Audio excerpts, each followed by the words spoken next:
Muy buenas tardes, amigas, amigos del auditorio. Bienvenidos a este espacio denominado Finanzas para Todos, en donde con muchísimo gusto desde la Coordinación de Comunicación Social de la UAS les ofrecemos consejos para cuidar su dinero y administrarlo mejor. Le doy la bienvenida con muchísimo gusto al maestro Víctor Hugo Galicia. ¿Cómo está, maestro? Maestra, buenas tardes. Pues aquí estamos, como siempre, como cada jueves. Muy bien, en una emisión más de Finanzas para Todos. Y hoy el tema es un tema muy interesante, que es el bienestar financiero. Sí, yo creo que vamos a tocar este punto porque ya estamos prácticamente para cerrar el año. Así es. Y es interesante hacer un balance, ¿no? ¿Cómo nos fue con nuestro dinero? ¿Qué hicimos? ¿Qué dejamos de hacer? ¿Qué nos faltó hacer? Y cuando hablamos del bienestar financiero, pues es justamente esa síntesis de lo que en el transcurso del año pues hemos tenido o hemos hecho con el manejo de nuestro dinero. Y ese bienestar financiero pues obviamente viene aparejado de una serie de situaciones, de elementos que es importante que los conozcamos y luego reflexionemos en ese punto, porque bueno, pues ya en vísperas de terminar el año sería interesante conocer que también estamos. Por lo general uno a final de año hace un balance de lo bueno, de lo malo, y pues una de esas partes importantes es qué hicimos con nuestro dinero. Efectivamente, ¿verdad? Y justo por eso lo estamos tocando ya prácticamente a mediados de este mes, porque va a ser interesante que la gente haga también ese recuento, efectivamente. ¿Qué representa el bienestar financiero para una persona? Se trata de poder entender qué tan sanos estamos financieramente y eso a dónde nos lleva una salud financiera. Estábamos analizando cuando estaba viendo lo de este artículo, de esta participación, cómo los jóvenes hoy en día tienen un estrés financiero. Cómo las nuevas generaciones viven en un estrés financiero, claro. Y eso pues obviamente está provocando que no tengan una buena salud financiera. Pero esto está relacionado además con otros factores, por ejemplo, la falta de una productividad, la falta de concentración, situaciones que se están presentando en las nuevas generaciones y que no es propia de ellos, sino de cualquier persona en cualquier edad. Y cuando hablamos de ese bienestar financiero estamos hablando de ¿cómo estamos avanzando en nuestros objetivos que nos planteamos al inicio de año? Muchas personas tienen o se hacen el propósito de lograr algunas metas en el transcurso del año, que bajar peso, que hacer una cosa, que hacer otra cosa, pero pocas veces hablamos de cuáles son nuestras metas financieras, qué queremos alcanzar, qué queremos lograr, y cuando hablamos de qué representa obviamente ese bienestar financiero, nos estamos planteando nosotros qué es lo que hicimos, más bien qué nos propusimos al inicio de año y cómo estamos en el transcurso de estos 12 meses llevando a cabo, qué acciones estamos llevando a cabo para lograr ese bienestar financiero que nos lleva invariablemente a una buena salud financiera, a reducir el estrés financiero y sobre todo pues que haya una condición específica de una mejor salud física, emocional, financiera, desde luego en ese punto. Quiere decir que el bienestar financiero representa pues una vida plena, ¿no? Es parte de la plenitud de la vida de una persona. Sí, porque hay estudios muy interesantes, sobre todo para la sociedad mexicana, en donde hemos visto que el 70% de las personas que trabajan, llámese en la iniciativa privada o llámense como servidores públicos, en el servicio público, el 70% viven bajo un estrés financiero. Y eso trae como consecuencia dos cosas. Primero, una baja en la productividad. ¿Por qué? Porque estoy pensando en el transcurso de mi jornada laboral, cómo lo voy a hacer para salir de las deudas. Una. Y dos, ¿sí? Ante ese estrés financiero que se está viviendo, resulta que de pronto no acabo de entender también cuáles pueden ser las alternativas que se tengan para revertir la tendencia que traigo de deudas, de compromisos, de situaciones que se presentan en el día a día y que por cuestiones financieras o económicas pues no pudimos atenderlas. Entonces es bien interesante porque efectivamente hablamos de esa plenitud que pudiésemos o que deberíamos de tener cuando hay un bienestar. Claro, porque además ese estrés repercute en nuestra salud, en nuestras relaciones familiares. Así es decir, es una cadena, ¿no? Sí. Está todo conectado. Sí. Y frente a esa situación de sentirnos estresados, agobiados y como incapaces de alcanzar ese bienestar financiero, ¿qué podemos hacer? Hay tres elementos que son fundamentales y fíjese que en el día a día nos agarra la actividad. Nos agarra la actividad. Ahorita pues venimos a la carrera y y cómo te fue en el día. Pero hay 3 elementos que son fundamentales, 3 ejes que le llevamos nosotros desde el punto de vista financiero, ¿sí? La salud física, la salud mental y la salud financiera. Y esto tiene que ver con lo que hace un momento comentábamos. A ver, si nos sentimos físicamente bien, nuestro rendimiento va a ser mejor, nos va a dar oportunidad de pensar qué es lo que tenemos que hacer, cómo tenemos que hacer, de qué manera podemos enfrentar. Esa salud física nos lleva a una salud mental que nos da tranquilidad, que nos da la certeza, que nos da la seguridad para hacer otras cosas, para poder verificar otras cosas, para poder emprender incluso otros entrenamientos, otras actividades que más adelante nos llevan a esa salud financiera. Lo hemos dicho en el número de veces en este espacio. A ver, si yo no sé hacer un presupuesto al inicio de año o al inicio del mes de cómo voy a distribuir mis ingresos, cuáles son los compromisos que debo de cubrir, tarde o temprano me alcanza el tiempo, me alcanzan las necesidades, me alcanzan los compromisos y ese ingreso siempre se va a quedar más corto de lo que es. Entonces, cuando hablamos nosotros de una salud, primero, física, para sentirnos bien, y luego que nos lleve una salud mental que nos haga sentir y pensar de manera clara, pues obviamente también nos permite tener una salud financiera. Muchas personas en el mundo, pero específicamente en nuestro país, se quejan de que el salario no alcanza, y efectivamente no alcanza por diferentes circunstancias, pero también nunca estamos buscando una estrategia de cómo hacer para recortar, para limitar, para determinar. Si nosotros le recordamos, si el gasto hormiga son 32,000 pesos al año, entonces ¿dónde quedó ese dinero, verdad?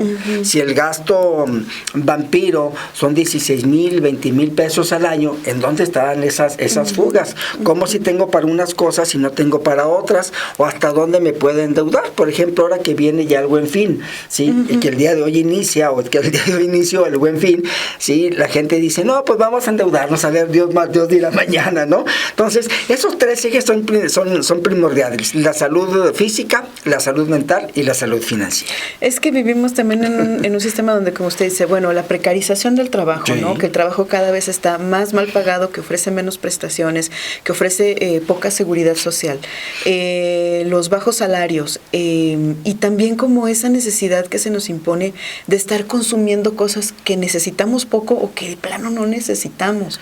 Y entonces, ¿cómo escapar de esas? Fíjese que en ese punto es bien interesante. Cuando nosotros abordamos estos temas aquí en este espacio de Finanzas para Todos, nosotros, por ejemplo, hemos hablado del efecto que tiene la mercadotecnia, sí, la mercadotecnia en el consumismo.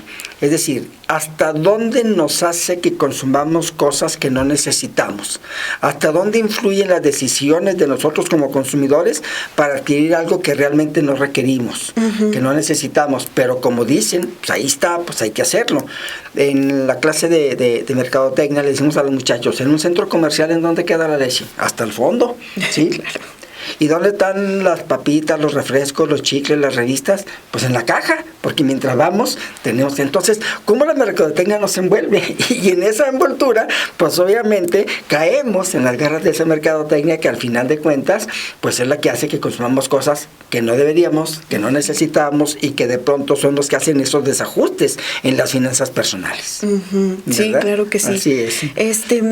Cuando hablamos, bueno, de bienestar financiero, usted hablaba muy bien de estos 3 ejes. Está relacionado con el bienestar mental y sí, con el bienestar físico. Sí. ¿Qué otros beneficios tiene el bienestar financiero? Tenemos 3 ejes que son importantes. El primero de ellos es el que se relaciona con la administración. A ver, ¿cómo estamos administrando nuestro dinero? Ahorita lo acabo de mencionar. Si no hacemos nosotros un presupuesto, bueno, en una hoja, ¿verdad? Hoy gano 10 pesos, ¿cómo los voy a distribuir? ¿Cómo estamos administrando nuestro dinero? ¿Qué antojitos tenemos que de pronto los podemos eliminar? ¿O qué consumos tenemos que tampoco que de pronto los tenemos que eliminar? Luego viene la segunda parte que se relaciona con la administración de prioridades. Si nosotros nos dejamos llevar por la mercadotecnia y no priorizamos esas necesidades, al final de cuentas vamos a comprar cosas que no necesitamos, vamos a echarnos compromisos que no podemos cumplir. Hoy en día es sorprendente el número de personas que están endeudadas, es sorprendente, ¿sí? Y dices, pero ¿cómo llegaste a este endeudamiento? Cuando nosotros hacemos el análisis para una consolidación de deuda de las personas que llegan y dicen, oiga, es que ya no hallo la puerta, ¿qué voy a hacer? ¿Sí? No priorizaron. Nosotros, por ejemplo, hacemos el análisis. ¿A quién le debes? ¿Cuánto le debes? ¿Qué tasa tiene? ¿Sí? Y en base a eso, pues determinamos nosotros una tasa promedio para ver cuáles son las condiciones de poder abrir un boquete para tapar los otros hoyitos. Entonces, sí, claro. como no nos cuesta mucho trabajo priorizar, a ver, esto no es primero y esto es lo segundo y esto nos cuesta mucho trabajo, entonces de pronto queremos hacer todo al mismo tiempo y resulta que no nos alcanza ni el tiempo ni el dinero. Y la tercera, es muy importante, es buscar cómo vamos a proteger ese bienestar financiero. ¿Cómo lo vamos a proteger? A través de que, bueno, aquí lo hemos dicho con la regla 50-20-30, ¿no? Si yo separo una partecita mínima de ese ingreso, ¿sí? Nosotros sugerimos el 20, pero a lo mejor el 10, un peso o 10 pesos. En el transcurso de cierto tiempo vamos a tener una parte que es importante. ¿Cómo la protegemos? Muchas personas de pronto tienen un remanente que no se dan cuenta. O viene un aporte importante ahora en diciembre, en la dispersión de recursos. Sí, claro. El día 10, algunas personas ya les entregaron parte del aguinaldo, porque ahora el gobierno federal ya autorizó que se diera antes. Algunos pensionados ya cobraron el aguinaldo desde el día 1, otros lo cobraron el día 10. Total que ya comienza a ver para que, fíjese nada más, esa parte cómo se impulsa a que las personas consuman, claro, que las personas consuman. Sí. Entonces hablamos, primero, la relación de cómo estamos administrando nuestro dinero.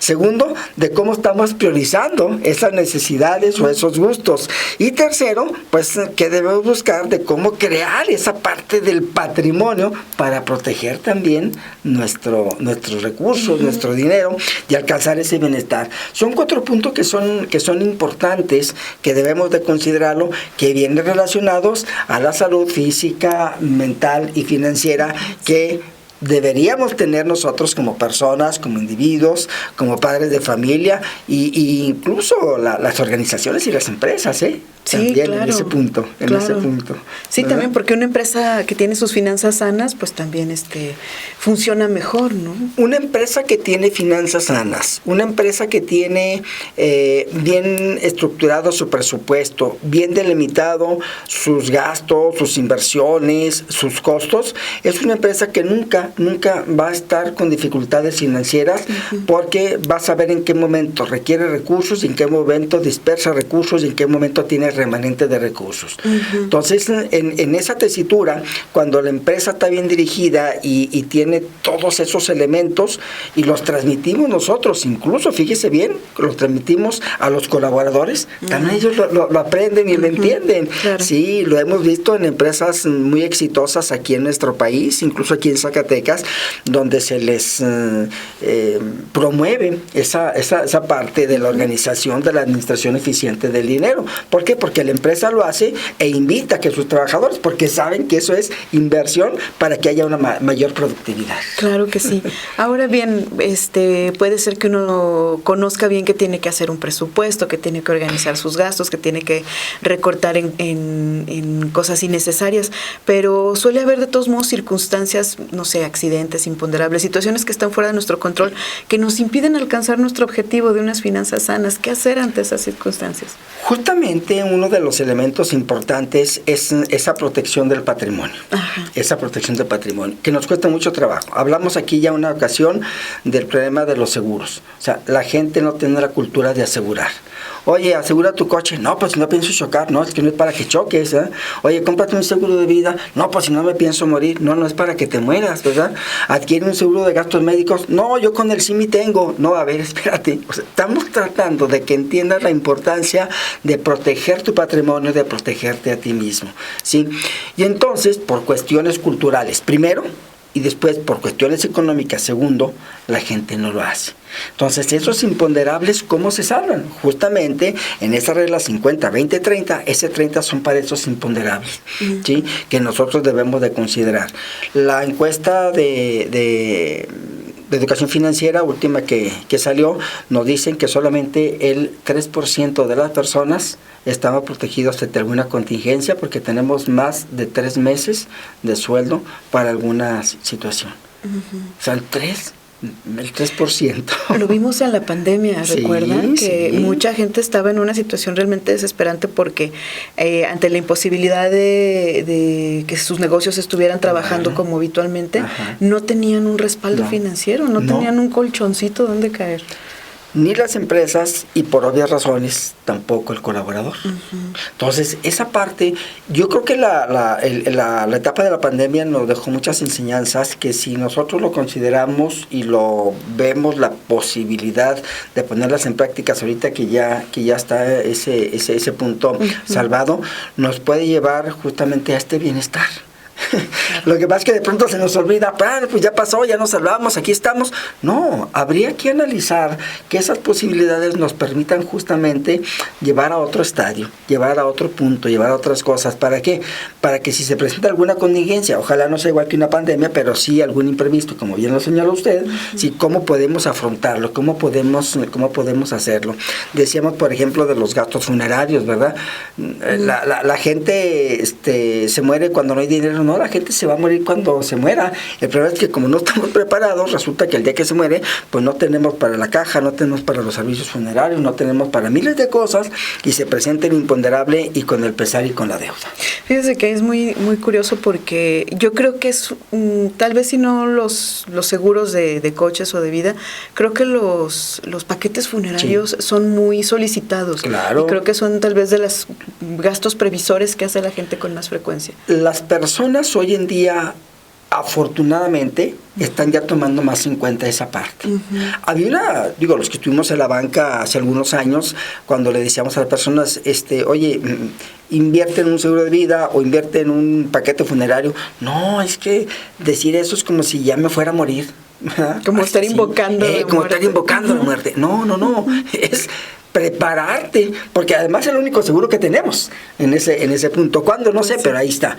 Entonces, efectivamente, hoy en día, afortunadamente, ya más personas son conscientes de esa situación y efectivamente, incluso los paquetes que hoy se ofrecen en el mercado también son más accesibles para la población, con pagos, con mensualidades, con abonos, escoger ciertas condiciones que permitan. Y no solo es el paquete funerario, es el seguro de gastos médicos, por ejemplo, o las inversiones, o los seguros de vida también, que tienen ya otras características, no era nada más que hasta que te mueras, ¿verdad? Entonces creo que ya vamos avanzando en esa parte, y es justamente lo que nos lleva a esto que estamos ahorita analizando, de ese bienestar financiero. Claro. ¿Alguna reflexión final, maestro, un comentario final o un resumen de lo que vimos en este programa? Bueno, lo primero es que necesitamos salvar nosotros una serie de barreras para lograr esos objetivos. Y la primera barrera somos nosotros mismos. O sea, somos nosotros mismos. ¿Cómo hacer que nosotros entendamos la importancia de tener una salud financiera que nos lleve a un bienestar financiero a través de una salud física y a través de una salud mental? Sí, el reto somos nosotros mismos. Luego, segundo, viene la parte de los obstáculos que nosotros nos ponemos. Fíjese bien, no tengo dinero, no me alcanza, eso es solamente para los ricos, nunca me sobra. No, efectivamente, o sea, todos esos elementos son válidos, ¿sí? La pregunta es, ¿qué estás haciendo para revertir esas partes negativas que las podemos hacer? Mucha gente podrá decir, pues sí, es que tú lo haces, es que... Sí, efectivamente, pero si yo le digo cómo lo podemos hacer a través de que él se puede hacer, va a ver cómo sí es posible. Y en lugar de tomarse 2 cervezas, pues nada más se toma una y guarda los otros 20 pesos de la otra cerveza. En lugar de comprarme una cajetilla de cigarros, me compro nada más un cigarro y ya guardo todo lo demás. Y así sucesivamente, ¿verdad? Así sucesivamente. Lo que pasa es que nos cuesta mucho trabajo porque hay que modificar hábitos. Sí, claro que sí. Y es difícil, siempre es difícil hacerlo. Pues como siempre, maestro, su comentario muy interesante que nos deja reflexionando. Luego al final del programa siempre nos quedamos platicando de lo que se vio aquí, porque pues sí, siempre todos coincidimos mucho en las situaciones que comenta. Y bueno, qué bueno que nuestro público tiene oportunidad de conocer estos temas. Y pues nos encontramos la próxima semana, el próximo jueves. El próximo jueves. Muy bien, aquí en Finanzas para Todos les recordamos a nuestro público que si tienen alguna sugerencia de temas o si tienen algún comentario que hacer, pues está la casilla de comentarios debajo de la transmisión de esta emisión en las redes sociales de la Universidad Autónoma de Zacatecas. Pues en nombre de la Coordinación de Comunicación Social, nos despedimos del maestro Víctor Hugo Galicia. Gracias, y nos escuchamos la próxima semana con más Finanzas para Todos. Hasta la próxima.